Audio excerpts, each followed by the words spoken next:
Hi, welcome back to Monica's Voyage series. I'm so happy to see you again.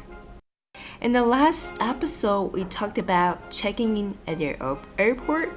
We learned some cool terms in the airport such as boarding pass, custom control, departure gate, and the most interesting but sometimes scary part, which is the questions you might be asked at the custom control.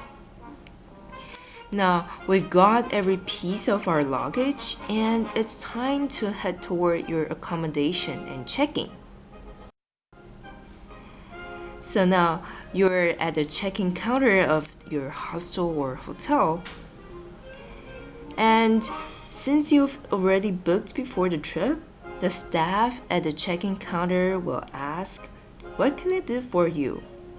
You will then answer, "I have a reservation for what type of room for how many nights?" For example, a family room for 6 nights. However, what if you didn't book your accommodation before the trip and luckily you found a place to stay? Well, don't worry, you can still ask, "Do you have any rooms available?" For what type of room? If something is available, then it means that it is ready for use. Then, if you've done the booking before the trip, the staff will pull up the booking record for you. To pull up something means to find out.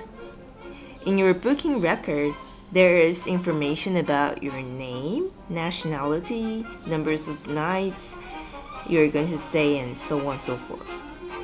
The staff will also provide information about the place.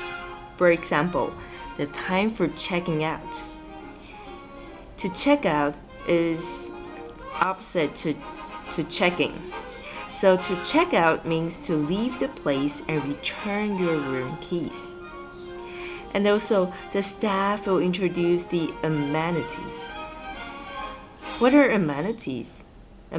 Amenities are things like kitchen or gym or swimming pool, dining room in a hostel or hotel.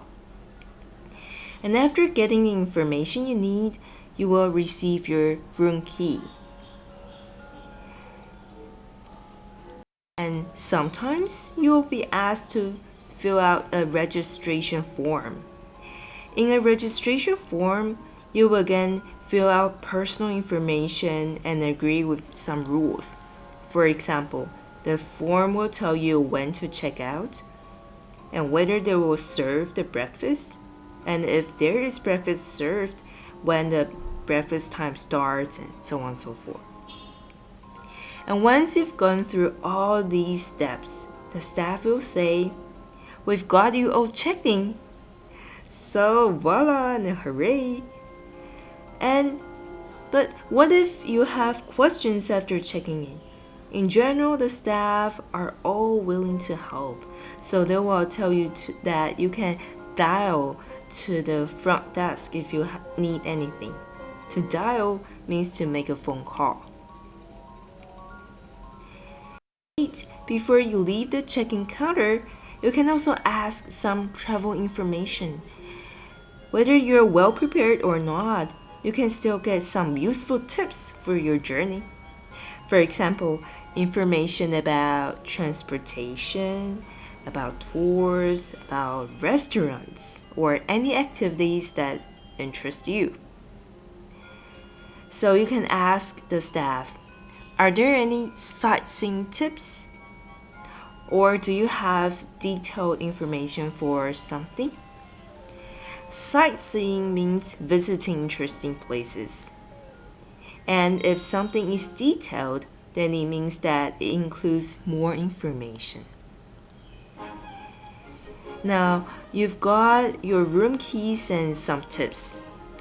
It's time to take a rest before you start your backpacking journey. And as usual, there is a mini practice for the conversation in the check-in counter. So please leave your answer below and subscribe to Monica's Voyage series.